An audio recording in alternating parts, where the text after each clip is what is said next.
probably my takeaway point is if anybody was ever to be a foster mum, I think they would have to do it from the bottom of their heart, not because there's any money involved. Treat the child as if it is your own child, because it is.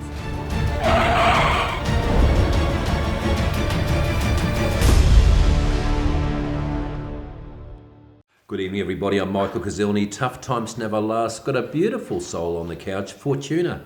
Born in Ethiopia, went through the war there, and then at the age of 12, came to Australia by herself with her sister. Lived in foster homes until she was 18, and I've got to say she lived in some pretty crap foster homes. Must have been a terrible growing up when everyone else had families to go home to, and you didn't even know the family you moved into. No, and I think first of all, day one when I arrived from the airport, it was straight into a family that I had never. I didn't necessarily really know them, and they knew my family back home, and it was like, I didn't know what was happening. So it was a very surreal kind of experience. So you'd never been here before? No. And you and your sister came? Yes. And what was the family like? I stayed with them for one night, and then I moved to another family the second night. Why one night? Because at that point, nobody really knew whether they were going to have us for a long time or not have us for a short time. They didn't know what was going on at that time because culturally, Ethiopians don't necessarily, nobody was in foster homes at that point. Nobody was adopting. Everybody was just maybe starting to have kids here. You know, that was almost 20 years ago. People started to. Oh, God bless you! I can just imagine you and your little sister holding hands, at the age of 12 and 14, and they arrive here, and they're stuck with these people. And I think one of the families were gamblers. And did you wonder why is a one of my own family was a gambler? That's the main reason why I stayed in this situation. Oh, so did you ever think why mummy and daddy are sort of sending us over here? I think you have a very good kind of hope, and you have this Western sort of lifestyle that is so dreamy. Dream. It didn't turn out to be a dream, though, did it? No, not necessarily. I think there was a lot of unexpected kind of moments that occur, especially as a child. You didn't know how to kind of deal with it. Even as soon as basically when the Department of Human Service had stepped in and we were moved into a foster home, it took us quite some time to be settled with somebody who was kind of more permanent for about 5 to 6 years. So from the age of 12 to 18, you're in foster homes? Yeah, pretty much. And how many? Including some of the Ethiopian people that were not necessarily foster parents, but were taking care of us. Minimum 10 or more. So you moved a lot. Yes. And you were describing and moving schools as well at the moving same time. schools. So in those days there would have been a lot of judgment. Who's this girl? 100%. And you always try to make friends, but then you'd move on. Yeah. That's why you're such a strong, confident woman you are, and such a great actress too, because you're very spiritually strong. I think also it took me so long for me to understand what was happening. Yes. Until I moved away from it, because I used to lie to people and say, when they see my foster parents, I'd say, that's my parents' friend. She's my stepmom. I would just create any story because I didn't know what was happening, how to take the whole thing in. It was so emotional for me as well to just understand. It was so troubling. And as I said, at that point, no one from my culture was going through what I was going through. So nobody understood that something like that could just happen. No, to a so child. You wouldn't bring any friends home. You'd always you didn't want anyone to get to know your home situation too well. And you were saying before that that sometimes you'd be left unattended and there'd be no food and stuff. And before I went into foster home, I definitely experienced a lot of moments where I didn't have food in the house and nobody was there to take care of my sister and I, especially that was at such a young Australia? age. Yeah, and you just wouldn't imagine something like that could happen in Australia. Describe that, like you're living with people, and what do they get a bit of money out of it or something? Do they? At the beginning when we came in, basically just understanding when there was no, nobody there at the house and there was no food. sometimes there will be somebody that knew us culturally. And if they're would such crap parents, these people, why do they take kids on? Because of did they get a government payment or something? The foster parents, basically, I think everybody hopes that they could do a good job at some point. You know, they really want to be a good parent or take care of someone else, but no one can really take care of someone else as truly as their own child. But in reality, no, because unless you know. And it's a tough situation because the government steps in. There's so many people that came in and checked. You're saying there's no food, and sometimes they weren't. A lot of the time they weren't there. Where were they? These foster parents. And at the foster parents, there was. I mean, before I went to foster parents, I had the times where I didn't have food in the house. But when I moved to the foster home, there was definitely food. There was a lot of whether they did a good job of being a parent. That's another question. So what was it like, Fortuna, to sum it all up to from a child who came from Ethiopia, which a lot of Aussie kids don't know much about. You know, we see some of them now being branded because there's some troublemakers in your, and it's quite cruel, isn't it? Because and then without foundation, trying to make it in the world, you know, that's a difficult one. So at 18, you decided that's enough. I'm independent. What did you do at 18? Well, at 18, you don't necessarily have a choice to stay. Time for you to get out. And the government lets you know that it's time for you to get out. Yeah. So, I mean, you're always consistently fighting to get a backpack or an allowance for food, for clothing, even when you're in this, you know, living as part of the system. So, as soon as I turned 18, I didn't know basically. We might have a break and then talk about what happened after 18 and also how you survived. We'll be back very shortly with the lovely lady Fortuna, who's got an amazing story to share.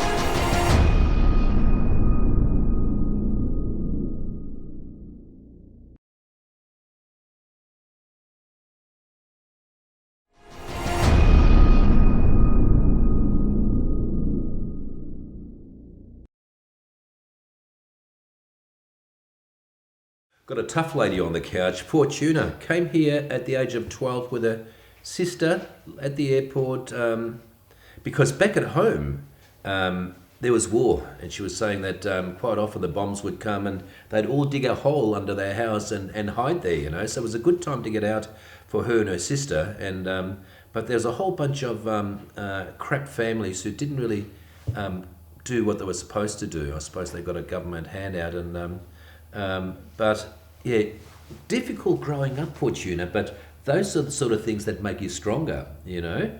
And you really are a beautiful soul, and you're a member of the human race because you've gone everywhere. You've Australia, and then you at 18 you get out of that foster care, and then you go to the UK, to China, to Canada, and you just it's a roller coaster ride. Yeah.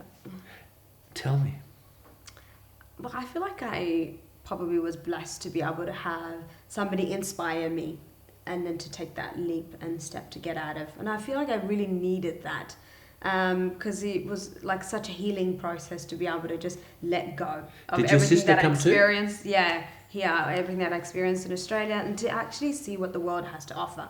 Because I was so I think certain aspect of me growing up in a foster care and not processing that information, not being also comfortable with it, didn't necessarily help me. As soon as I left this country, I was like, oh, this was my journey, this was my process, and I became the person that I am as a result of me going through all these difficult times. Amazing. So, you're so right, and you're so independent because you you're by yourself. You can just in different countries, and you know you've it's amazing, and it's an adventure.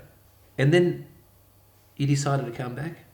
I decided to come back. I am Australian at heart, always will be. This country has been really good to me, regardless, and I'm also forever grateful for if I didn't have somebody take me on, even in the foster home, I wouldn't be the person I am today. So I decided to launch a small business in fashion, and that's why I came back here. But not having a foundation, basically when I moved out of this country, I was living just in a rental home. So when I left everything, I didn't have any place to come back to. So I didn't know how I was going to launch a business. I just had this idea. But you never give up, do you? I didn't. So in the break, everybody, Fortuna was saying, I got back and everyone's always nice to you, and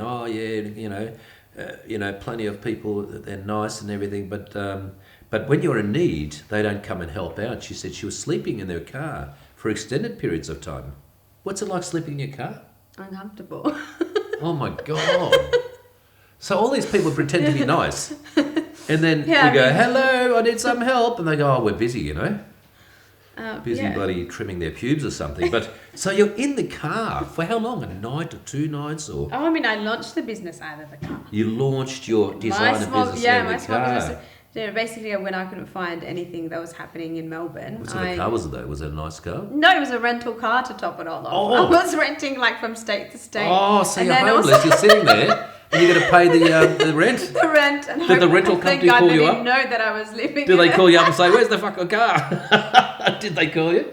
This is not an Airbnb, God They bless charged you, darling. me more. Was it at least comfortable seats, recliner seats? No, it's like a small car, and we're both my sister and I are not that tall, so we've got to have small cars to drive around. So no, it's uncomfortable. And isn't it amazing to us, when you look at your life and the little things we think about, if we all threw our problems into the centre table and saw what everybody else was going through, we'd run with ours and take them away. It's like that book, Don't Sweat the Small Stuff. But I always say there's beauty in the messiness of life, and you've had a beautiful life. I think, even in the car, it would have been great times. Well, listening to the radio. I think having a really good spirit helps. I think if God got you through. Yeah, I think you talk to God. Really, and I think if you really kind of let go, talk to yourself much more and kind of not look at the circumstances that are defined by it. It's beautiful. Then you can this is something that you're doing because you're gonna be better off as a result of it. You've done a lot of work on yourself, Fortuna. That's exactly right. There's that sense of detachment, and that sense of impermanence. That it's nothing's permanent. It's beautiful. It's great that you came back to Australia. You're a beautiful soul. And I was going to ask you, you come here, you spend time with these parents who don't really love you. And in the meantime, unfortunately, both mum and dad pass away. Yeah. That's sad. When did they leave us? 13 years ago. You miss them? I do. I think it's a hard thing for anybody to go through, any form of passing away, but it's also... Is there extended family in Ethiopia who, you just want to spend time with? I do have lots of family back home, and I do miss them, and I try to go back every few years, whatever I can, and which kind of helps to kind of reconnect still, and I still speak my languages, and I have a good connection to my roots, but it is tough being so far away from them and so isolated, and not being able to help when they're so in need, including Fortuna, can I ask you something? When you were sleeping in the car and no food and stuff, did you ever feel like knocking something off? Not judging, but a lot of people in foster care sort of they fight, they get in trouble and stuff, and I represent them in court sometimes. Did you get in trouble, or did you decide, no, I'm not going to be like that, I'm going to do the right thing? A little bit of both. I bit of fighting for food? Not physically, but I think whether it's, drinking at some point, Did you do the drugs? No drugs, but... Maybe you had a bit of a joint. We'll be back very shortly. We'll be back very shortly with Fortuna. I reckon she's had a joint back in the old days.